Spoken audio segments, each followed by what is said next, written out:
Hello guys, मैं हूं मुख्तार हसन। मैं मोहम्मद असलम। मैं रहमतुल्लाह। आप देख रहे हैं वर्ल्ड रियल रिएक्शन यूट्यूब पे। अगर आपको हमारी वीडियो और कंटेंट अच्छा लग रहा है तो चैनल को ज़्यादा से ज़्यादा लाइक शेयर और सब्सक्राइब कर दें। तो चलते हैं आज की वीडियो में। वीडियो को टाइटल है, पिछली वीडियो हमने देखी थी, ओजा सर ने बात की थी मुसलमानों के मोदी की, कि मोदी साहब का मुसलमानों को थैंक्स करना चाहिए जितना उन्होंने मुसलमानों के साथ अच्छा किया है। आज आ गई है प्रशांत सर की वीडियो है कि डिमोलिश करने जा रही है, plan to demolish Islamic mosque. हाँ जी, पर देखते हैं वीडियो, फिर बाकी बातें करेंगे वीडियो के बाद में। नमस्कार and welcome you all to world affairs. मैं हूं प्रशांत धवन और इस वीडियो में हम डिस्कस करेंगे एक बहुत ही इंपॉर्टेंट टॉपिक जो आज के समय पूरी दुनिया में डिस्कस किया जा रहा है। वर्ल्ड मीडिया इसको एक्सटेंसिवली कवर कर रहा है। चाइना में देखिए कोशिश कर रही है इनकी सरकार एक मस्जिद को डेमोलिश करने की, मगर चाइना में जो मुस्लिम कम्युनिटी है वो रेजिस्ट कर रही है, कोशिश कर रही है अपने मॉस्क को बचाने की। यहाँ पर आप देख पाओगे CNN का आर्टिकल है, thousands of ethnic minority Muslims defy Chinese authority. China की सरकार को डिफाई कर रहे हैं, उनको रोक रहे हैं इन डिफेंस ऑफ मॉस्क। ये एक और आर्टिकल है, यूनान में ये प्रोटेस्ट हो रहे हैं। इस पर बहुत सारी वीडियो सामने आई हैं, ट्विटर पे, सोशल मीडिया पे और जगह।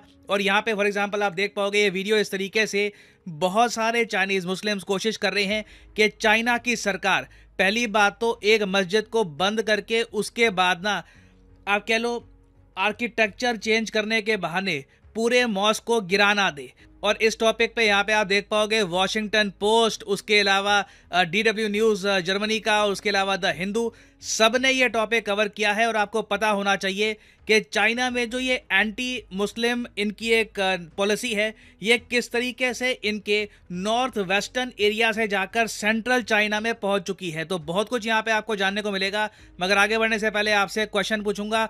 क्वेश्चन यहां पर यह है कि हाल ही में किस कंट्री ने यह कहा है कि चलिए एक 17 बिलियन डॉलर्स का कनेक्टिविटी प्रोजेक्ट बिल्ड करते हैं यूरोप से लेकर सीधा वेस्ट एशिया तक। जब हम वेस्ट एशिया कहते हैं तो प्राइमरली ये एरिया आता है, ठीक है। इस एरिया को प्राइमरली कहा जाता है वेस्ट एशिया। तो बताइए किस कंट्री ने यूरोप को वेस्ट एशिया से जोड़ने का जो प्रोजेक्ट है इसका प्रपोजल दिया है। यह है यहाँ पे आपकी option, India, Iraq, USA, Israel. इस पर रिसेंटली बहुत आर्टिकल पब्लिश हुए हैं, तो आपको पता होना चाहिए इसका आंसर। वैसे सही आंसर इसका जो है मैं आपको वीडियो के एंड में दे ही दूंगा। ऑलराइट, सबसे पहले तो अगर हम बात करें इस्लाम इन चाइना की, मुस्लिम जो पॉपुलेशन है चाइना में रफली 1.6 से लेकर 2% के आसपास आपको मिलेगी। बहुत कम पॉपुलेशन है मुस्लिम्स की इन चाइना, मगर तब भी मैं कहूँगा पिछले 10 सालों में, हाँ 10 साल ही मैं कहूँगा, 10 सालों में चाइनीज़ गवर्नमेंट ने एक रिलेंटलेस क्रैकडाउन किया है अपनी मुस्लिम पॉपुलेशन पे। आपने शिंगयांग जो एरिया है, ये वाला जो रीजन है, इसके बारे में तो बहुत सुना होगा। प्राइमरली ये जो रीजन है यहाँ पर, इधर तो देखिए चाइना ने बहुत ही ज़रा अत्याचार किया अपनी मुस्लिम पॉपुलेशन पे। और हो सकता है कि आप में से कुछ लोग सोचें कि अच्छा जो रीसेंट केस है वो भी इसी एरिया का होगा, मगर नहीं।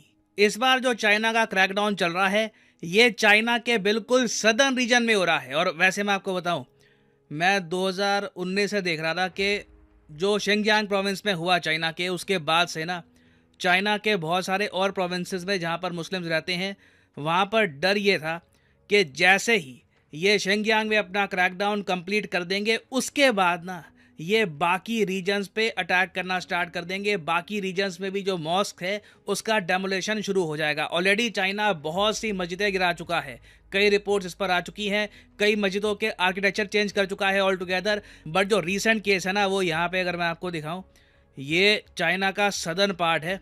इसके बारे में आपने काफ़ी बार सुना होगा, यूनान रीजन है चाइना का। ये इनकी जो नेचुरल जो मेडिसिन होती है, चाइनीज़ मेडिसिन, उसके लिए बहुत ही ज़्यादा फेमस है।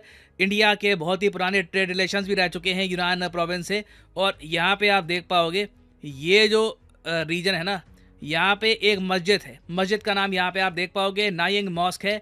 और इस मॉस्क को ना चाइना की सरकार तोड़ना चाहती है। अब यहाँ पे आप कहोगे अच्छा चलो ठीक है, सरकार एक मस्जिद को चाइना में तोड़ना चाहती है तो कोर्ट कुछ करेगा नहीं, यहाँ पे जो बिलीवर्स हैं कहीं कोर्ट चले जाएं।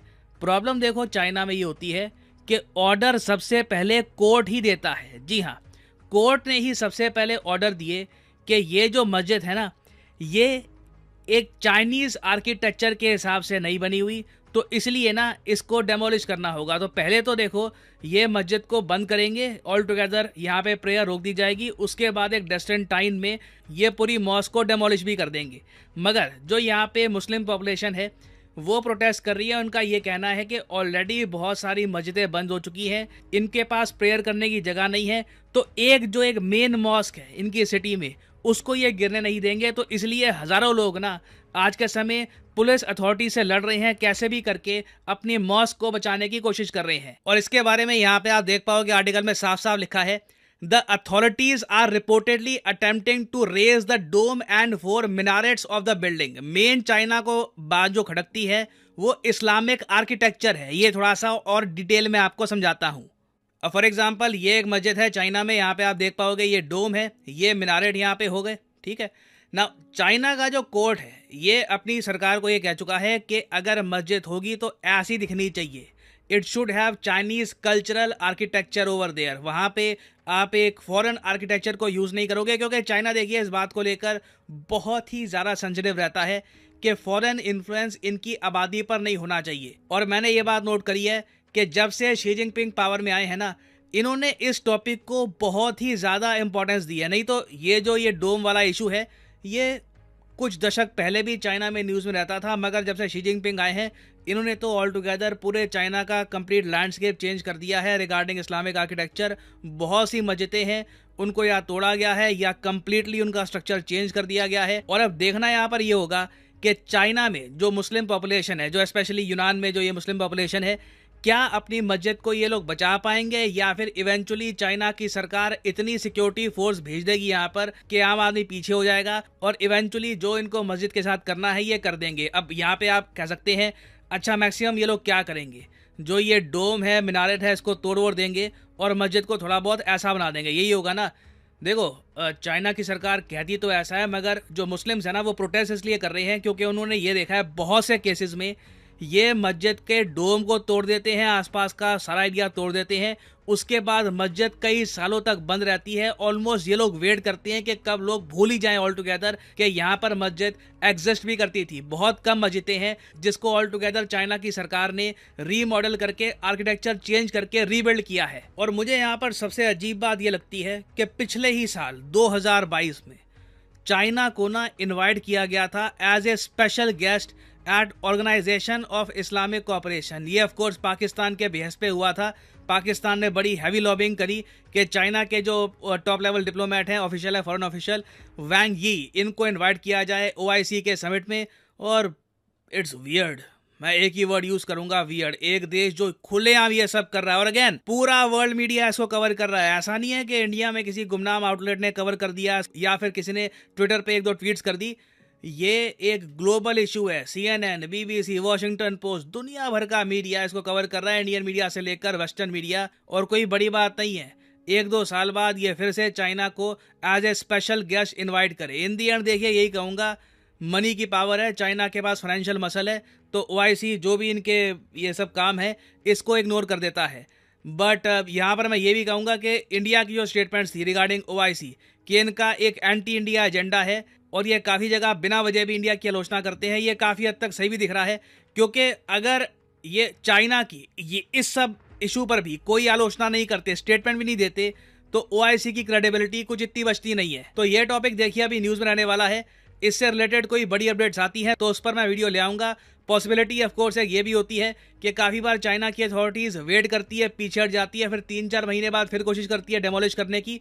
तो हो सकता है कि ये जो पूरा इशू है ये काफ़ी लंबा भी चले। नाउ फाइनली वापस आते हैं अपने क्वेश्चन पे कि किस कंट्री ने रिसेंटली एक $17 बिलियन का एक प्लान प्रपोज किया है जिससे यूरोप को कनेक्ट कर दिया जाएगा विद वेस्ट एशिया। तो सही उत्तर यहाँ पे है इराक। जी हाँ, इराक। यहाँ पे आप देख पाओगे इराक ने एक $17 बिलियन का ट्रांसपोर्टेशन प्रोजेक्ट ये प्लान कर दिया है। इसमें कई कंट्रीज़ की इन्वेस्टमेंट ये चाहते हैं जिससे यूरोप और एशिया को लिंक कर दिया जाएगा। नाउ ये प्रोजेक्ट रियलिटी में कन्वर्ट होगा या नहीं होगा पता नहीं, बट इराक ने अपनी तरफ से एक पहल करी है।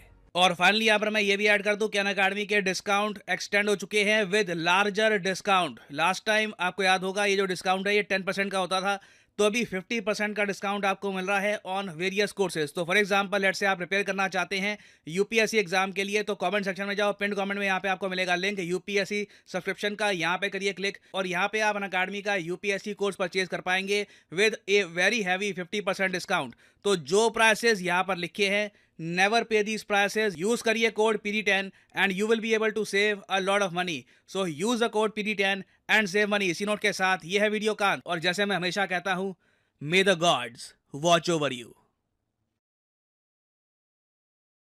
तो जी वीडियो ही ख़त्म। प्रशांत सर ने बड़ी अच्छी बातें की, आने पर ये भी कहा ये पैसे की ताकत है।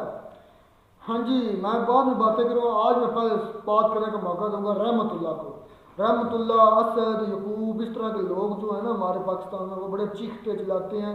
हालांकि उधर दुनिया में सबसे ज़्यादा मस्जिदें इंडिया में आई थिंक अगर मैं 3 लाख। पहले के इंडिया में मुसलमानों के साथ ज्यादती होती है, कश्मीर में मुसलमानों के साथ ज्यादती होती है।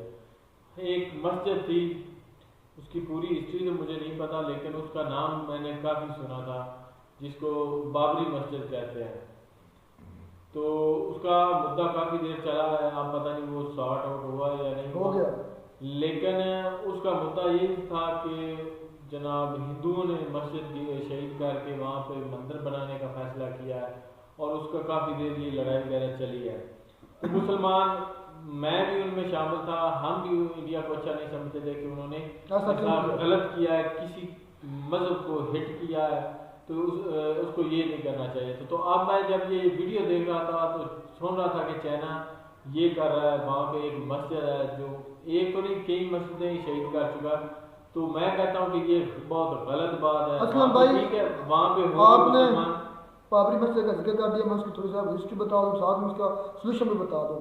हिस्ट्री के मुताबिक कोर्ट में अगर हिंदुओं ने या इंडिया की आवाम ने वो ज़ोर ज़बरदस्ती जोर के बल पर ऐसा करना होता तो उनके पास काफ़ी टाइम था, वो कर लेते।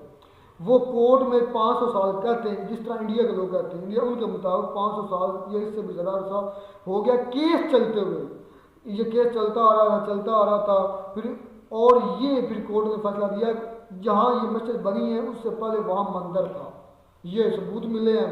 और इसके बरक्स उन्होंने वो शहीद तो की है, मैं इस चीज़ को मानता हूँ, क्योंकि उन्होंने कहा कि हमारे मंदिर के ऊपर बनी है। आई थिंक ये ऐसे ही हुआ होगा ना कि जब मुसलमान इधर आए होंगे उन्होंने मंदिरों को गिरा कर मस्जिदें बनाई होंगी, ऐसे ही हुआ होगा।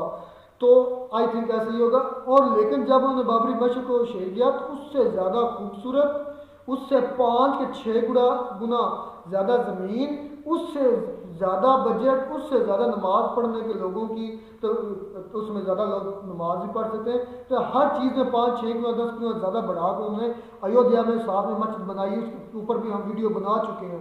मतलब अगर एक ही ये प्रॉब्लम आया था, वो भी उनका था, ये मौक़िफ़ था इंडियंस का, हिंदुओं का, कि वो हमारे मंदिर के ऊपर बनाई गई है, तो उन्होंने वो भी मुसलमानों को दिल आज़ारी नहीं होने दी, उन्होंने लादा उससे खूबसूरत और बेहतर मस्जिद बना कर दी। और हम उसको लेकर चिल्लाते रहे, पता नहीं क्या क्या हम हुल्लड़बाजी करते रहे, इंडिया को बहुत बुरा कहते रहे। इस पर कौन बोलेगा?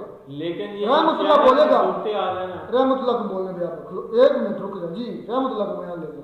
पूरी दुनिया में अगर देखा जाए ना, ओवरऑल वर्ल्ड में, तो जो मुसलमान कौम है ना, इसको जुल्म का निशानी रखा जा रहा है। इसकी वजह यह है कि ये अपनी तालीमात को भूल चुके हैं, जो अपना दीन था उस पर अमल करना छोड़ दिए, इस वजह से ये गफलत में आ चुके हैं। और चाइना के बारे में बात करो, मैं चाइना के बारे में बात करूँगा। तो अगर देख लें कि पहले अपनी तालीमात पर अमल करते थे, अपने दीन के मुताबिक चलते थे, तो पूरी दुनिया में इनकी मतलब चाइना के बारे में बात करो। अगर इंडिया के बारे में बात होती तुम ये बातें छोड़ देते, तुम डायरेक्ट यार ये तो क्या कर दिया इंडिया ने, ये गलत कर दिया, ये ठोक दिया, ये मुसलमानों को सब अच्छा नहीं समझते, ये मुसलमानों को रहने नहीं देते, पता नहीं फला फला फला फला। अब बोलो, अब बोलो किया कि इंडिया मुसलमानों के खिलाफ कोई भी हरकत करे या कोई भी ऐसा काम करे जो मुसलमानों के खिलाफ जाए, तो हम पाकिस्तान ये हम इंडिया को बहुत बुरा भला बोलते हैं, बहुत कहते हैं कि ये ऐसे कर रहा है, गलत कर रहा है, लेकिन अब जो चाइना कर रहा है ना, गलत कर चाइना को कोई चाइना नहीं की बोल भाई रहा। मैंने चाइना को कोई नहीं बोल रहा भाई। डायरेक्ट चाइना बोलो ना। बात तो ये ना, चाइना की दोस्त अपनी जगह है, लेकिन जो अपना दीन है, अपना मजहब, ये अपनी जगह है। दोस्त कौन मेरे हो? भाई यार, दोस्त हो यार सकता है, मेरी बात दोस्त नहीं हो। जी तेरी बात सुनो, तकरीर शुरू करो। तकरीर नहीं है यार तुम पीछे चले जाते हो, वो था ऐसा था वैसा था, तुम डायरेक्ट बात किया करो। बात लॉजिक के साथ की जाती है, हिस्ट्री के हवाले से। जी अच्छा, जी लॉजिक के साथ वो करो। ये दोस्त है अपनी जगह है, लेकिन जो मस्जिद के साथ अदा करेंगे कि वो अपने कल्चर के मुताबिक, जो उनकी जो रवायती बिल्डिंग है ना, बिल्डिंग्स है, उसके मुताबिक बनाएगा, तो ये भाई बुरा है। क्योंकि एक मस्जिद ये पूरी दुनिया में चाइना ने है, बुरा किया ये कि बुरा किया, तो बहुत बुरा ठोको उसको, फिर जिस तरह इंडिया के बारे में बोलते हो डायरेक्ट कहो और गल्लो तुमने क्यों किया। तो अगर बेगैरत है, मैं कह रहा हूँ ना, वो बहुत बेगैरत है ये चाइनीज कौम है। और यार ये किसी, इसने पाकिस्तान को जितना दिया इससे डबल इन्होंने पाकिस्तान पे लिया अच्छा, है। इसके ऊपर जुल्म ये देखो, हम इस्लाम दीन मजहब ये तो बहुत करते, करना चाहिए, हम उसके मानने वाले हैं, सब करते हैं, सब अपने मजहब को प्यार करते हैं, करना चाहिए।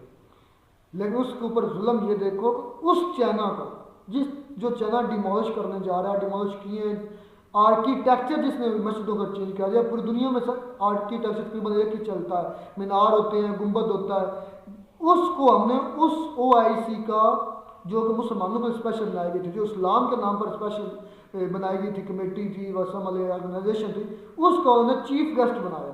जुल्म की इंतहा देखो यार वो तो उस वक्त था ना, उनको क्या। और यार आज भी वो चीफ, अभी तो हुई है इमरान खान के दौर में, अब दोबारा फिर होगी तो देखना चाइना को फिर बुलाएंगे पाकिस्तान में। तो फिर देख रहे कि पूरी दुनिया में मीडिया लानत है इन पर, फिर लानत है, बिल्कुल हमारा लानत है। मेन स्ट्रीम मीडिया इसको उस कवर पर नहीं, भी लानत है भाई। हमारा मेन स्ट्रीम मीडिया कवर नहीं कर रहा ये रिपोर्ट, ताकि आवाम को पता ना चले बाप के बारे में कि बाप क्या गंद कर रहा है मुसलमानों के बारे में। नहीं, मेन स्ट्रीम में हमें न्यूज़ नहीं पता चली, ये तो इनका भला हो, प्रशांत सर का जो हमारी जो तवज्जो तो मकसूद आंखें खोलते हैं, और बोलना चाहिए जो भी सामने हो, चाहे आपका दुश्मन है या दोस्त है, जो हक की बात है उसको करने में झिझकना नहीं चाहिए, जो मर्जी हो जाए। तो उम्मीद करते हैं आपको हमारी वीडियो अच्छी लगी होगी, वीडियो अच्छी लगी चाहिए जरूर सब्सक्राइब कर दें। मिलते हैं नई वीडियो में, तब तक दीजिए इजाजत, अल्लाह हाफिज़।